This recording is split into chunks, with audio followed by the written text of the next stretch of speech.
Hello everyone, and welcome to my channel. I hope everyone is having a wonderful day. Before we begin, please hit the subscribe button and give this video a thumbs up.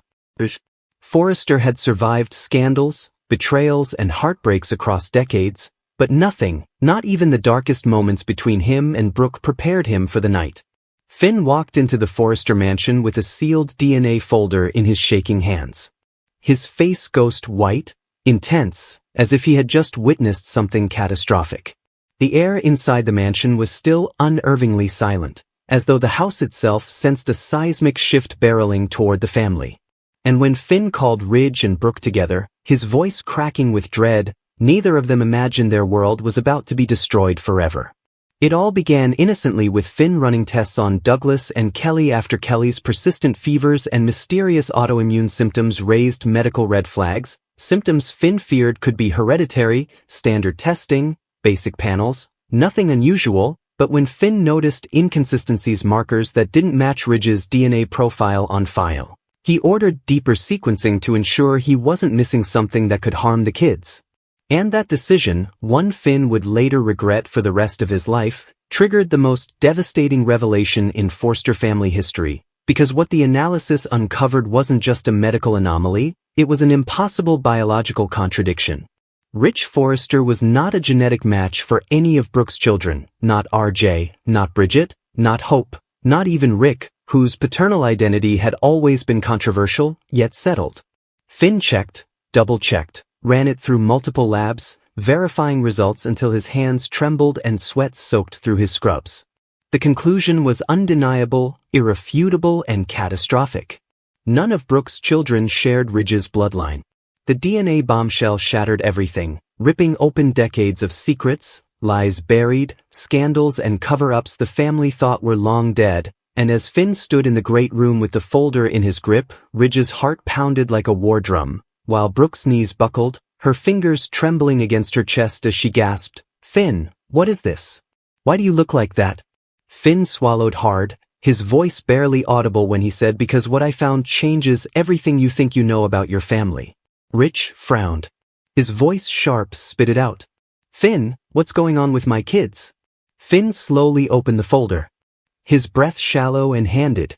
Ridge. The first page genetic comparisons highlighted inconsistencies, incompatible markers, impossible mismatches, and as Ridge's eyes scanned the documents, confusion morphed into denial, denial into rage, and rage into a suffocating panic that made him tear through page after page, as if the answers might change if he read fast enough. "This doesn't make sense," Ridge whispered hoarsely, shaking. "RJ, my son, my boy. We had a test buzz. Did it years ago," but Finn cut him off gently. "Tests can be manipulated. Ridge, especially ones done before today's technology."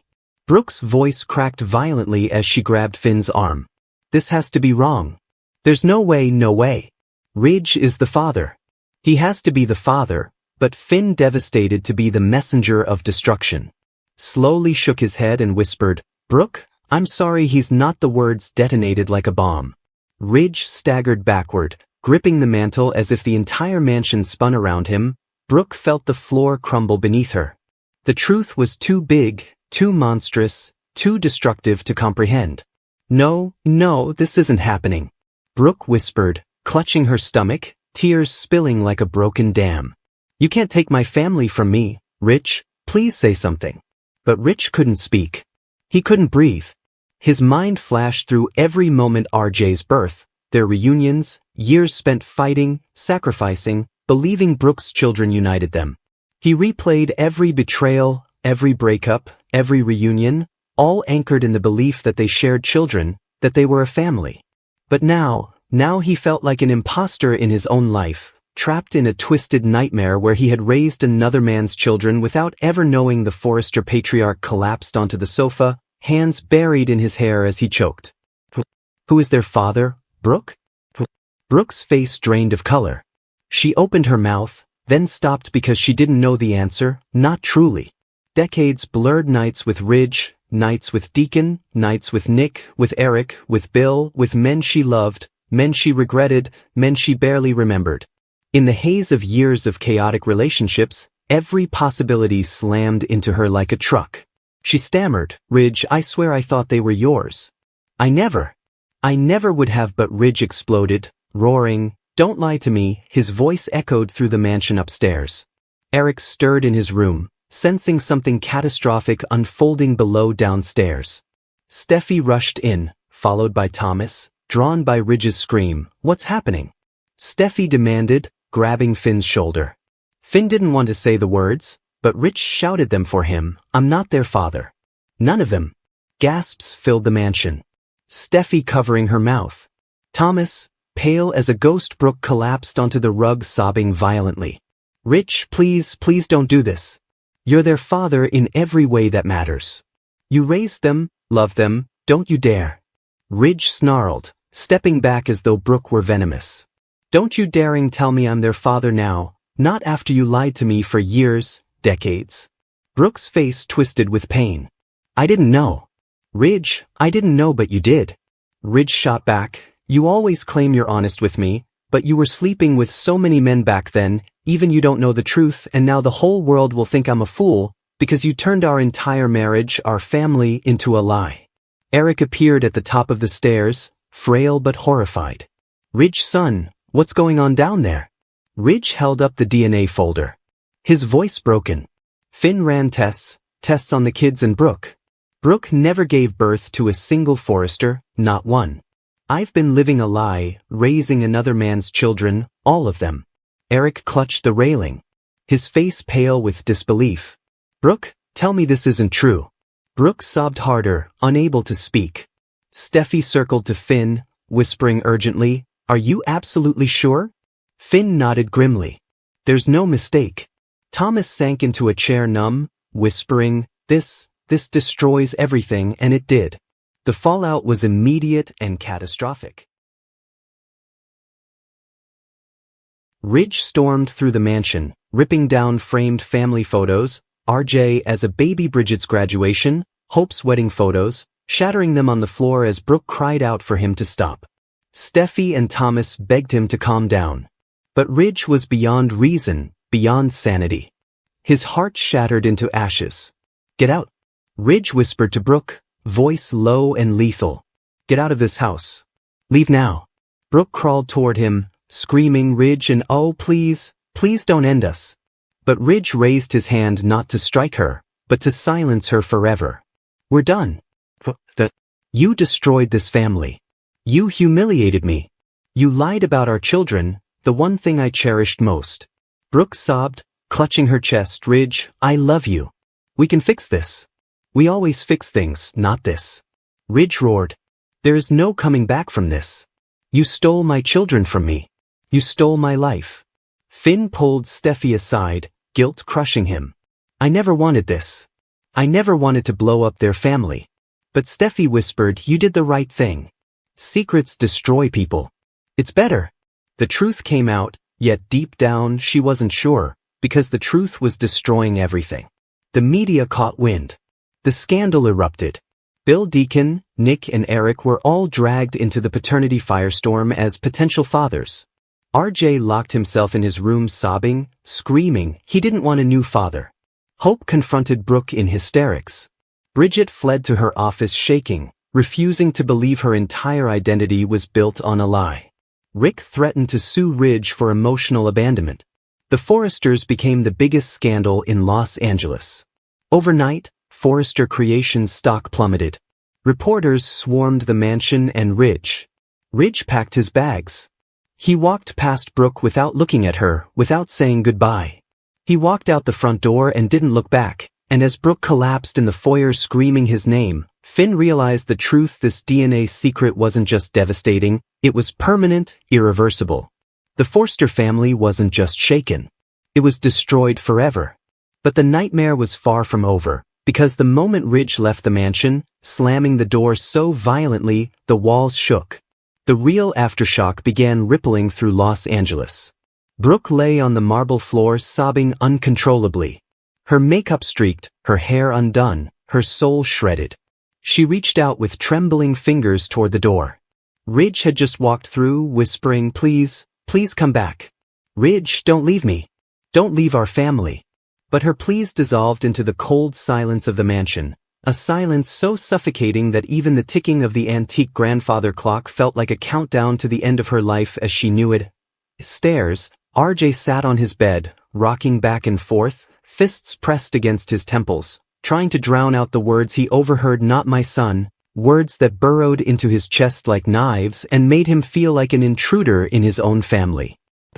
Slammed her door shut and collapsed on her floor, hyperventilating, her mind spinning as she wondered if everything she believed about herself was a lie. She had spent years seeking her father's presence in Deacon, doubting him, rejecting him, reconciling with him, but now she didn't even know which man's blood ran in her veins, Bridget the strongest. The doctor, the caretaker, locked herself inside the guest bathroom, staring into the mirror, whispering, if I'm not Ridge's daughter, if my entire childhood was based on a lie, then who am I? While tears dripped down her white lab coat, Rick, fiery and volatile, stormed out of the mansion cursing loudly, telling reporters that he would tear Ridge apart for abandoning them during their darkest moment. Meanwhile, inside the great room, Steffi tried to console Brooke, but it was impossible. Brooke felt Steffi's touch like fire on her skin and screamed, "Don't touch me. Don't you dare. Your husband did this. He destroyed my family." Finn flinched at the accusation, guilt stabbing him deeply, but Steffi stepped protectively in front of him, her eyes blazing. "My husband told the truth. Maybe for once, this family needed the truth instead of another lie." Brooke shoved herself up onto her knees, pointing a shaking finger at Steffi. "Your father left me because of this, because of something that wasn't my fault." But Steffi, her voice trembling with a mix of anger and heartbreak, said it wasn't your fault that the DNA came back this way, but you knew at some point deep down, you knew things didn't add up. You always knew you had complicated history with other men. Brooke collapsed again, screaming, "I didn't know. I didn't know. Ridge wasn't the father." The sound of her voice echoed across the mansion like a wounded animal, and for once, even Steffi felt a flicker of sympathy, but the damage was already done. Eric slowly descended the stairs, wincing with every step, his age and heartache weighing on him heavily enough he rasped, "Stop tearing each other apart." When he reached the bottom, he knelt beside Brooke and pulled her into his arms, whispering, "We will figure this out. You're not alone." But Brooke sobbed even harder. "I am alone. Rich hates me. My kids don't know who they are, and the world is laughing at us." Eric looked toward Finn, his voice low and pained. "Who else knows?" Finn swallowed just the lapse and Liam. "He overheard me talking to Steffi earlier, and I couldn't lie to him." Eric's eyes widened in horror. "Liam Spencer knows, that means Bill knows, that means the tabloids." A phone dinged in the distance, then another and another. Hope's scream echoed from upstairs. "Oh my God, no and no." She charged down the stairs clutching her phone. "It's online. Everything is online. Some gossip page posted it. DNA scandal destroys Forresters, Rich not father to any of Brooke's kids. World's most famous fashion family exposed." The room spun. Brooke's skin went cold. Finn's stomach dropped. Cameras flooded the mansion gates as helicopters circled overhead across Los Angeles. Every TV station ran the breaking news banner. Donna rushed into the mansion wearing a robe, her face pale with terror. "Brooke, oh my God, what is happening? The whole world is talking about you." Katie arrived moments later, dragging Bill behind her. Bill stormed into the great room. "What the hell happened? Tell me this isn't true." But when Brooke couldn't speak, Bill turned to Finn with fury. "You caused this." Finn took a step back, shaken. "I didn't want this to happen." But Bill didn't care. He grabbed Finn's collar so violently. Steffi screamed, "You destroyed her. You destroyed Ridge, you destroyed everything." Katie pulled Bill back. "Stop it. This isn't helping." But Bill ripped free of her grip and shouted, "If any of those kids turn out to be mine, I swear." Brooke let out an agonized wail so loud that Bill stopped mid-sentence. She covered her ears, screaming, "Stop it. I can't take it anymore." Her knees buckled and Eric caught her again before she hit the floor. Meanwhile, Ridge was driving through Los Angeles at dangerous speed, tears streaming down his face, his chest heaving as memories of Brooke rushed in merciless waves, her smile, their weddings, their arguments, the times he forgave her and the times she forgave him, RJ's birth, the family he thought they had created together. Rich pulled over at Mulholland Drive, overlooking the city. Gripping the steering wheel until his knuckles turned white, he screamed into the empty night. "What did you do to me?" "Brooke," back at the mansion, Steffi pulled Finn aside. "You need to leave. Brooke can't look at you right now." Finn knew she was right, but it felt wrong to walk away. "I didn't try to ruin their lives." "You didn't," Steffi whispered, cupping his face, "but the truth did, and now we have to deal with the fallout." They left through the side door as reporters shouted their names from behind the gates. Meanwhile, Hope broke down completely. I can't face the world. They're all calling us frauds, saying Mom trapped Rich for decades, saying we're illegitimate." Brooke grabbed Hope's face in her hands. "You are not illegitimate. You are my daughter. You are everything to me," but Hope pulled away crying. "You don't even know who my father is. How am I supposed to feel anything but lost?" Upstairs, RJ screamed into his pillow, his muffled cries filling the hallways. In the foyer, Bridget hyperventilated again until Eric placed a trembling hand on her shoulder. "Breathe, sweetheart, breathe," but Bridget shook her head. "My entire identity is gone, destroyed. I don't know who my father is. I grew up thinking I understood my life, my place, my family, but now I'm a stranger." Eric wrapped her in his arms. "You will always be a Forrester in my heart. No piece of paper can change that," but the reassurance did little to soothe her. Meanwhile, Thomas, who had watched silently, suddenly stepped forward. "This family can survive anything. We survived Grandma Stephanie. We survived Aunt Pam's breakdowns. We survived Caroline's death. We survived Phoebe's death. We survived Mom and Dad splitting 1,000 times. But this," he shook his head in disbelief. "This might be the thing that finally breaks us." Downstairs, Donna whispered to Katie, "What if Ridge never comes home?" Katie whispered back, "Then, this is the day the Brooke and Ridge era officially dies." The words cut Brooke deeper than any DNA bombshell ever could. She screamed, "And no, Ridge will come back. He loves me. He loves me." But deep down, Brooke feared she was wrong. In the days that followed, the fallout worsened. Forrester Creations became a war zone. Board meetings spiraled into chaos as the media demanded statements and clients withdrew partnerships. Reporters camped outside the building day and night. Eric tried to hold everything together, but his heart condition worsened under the stress. Steffi and Thomas took control of the company, issuing statements, promising transparency while trying desperately to shield the family from the public eye. Brooke refused to leave the mansion for 3 days, afraid of the cameras, afraid of the world, but most importantly, afraid of facing Ridge. When he finally returned home, it wasn't to reconcile, it was to pack the rest of his belongings. Brooke rushed to him in tears, grabbing his shirt. "Please, Ridge, please don't do this. I can't live without you." Ridge looked at her with hollow, devastated eyes. "You already have for years. You lived without the truth, you lived in secrets, and now I have to live without you because I don't even know who you are anymore." Brooke fell to her knees, clutching his leg like a pleading child. "I love you. Ridge, we have grandchildren together. We have decades together. You can't throw us away." Ridge gently removed her hands, one finger at a time. "I'm not throwing us away. You did when you let me believe I was their father." Brooke screamed, "I didn't know, but you should have." Ridge whispered, "Somewhere in your heart, you should have known. And even if you didn't know the truth, you knew the possibility." Brooke collapsed, sobbing uncontrollably. But Ridge did not stay. He walked out again, this time with finality, and as the door shut behind him, Finn's DNA discovery completed its destruction, because that was the night Brooke Logan realized something no scandal had ever made her feel before. Ridge was gone for good, and nothing, not even love, could bring him back.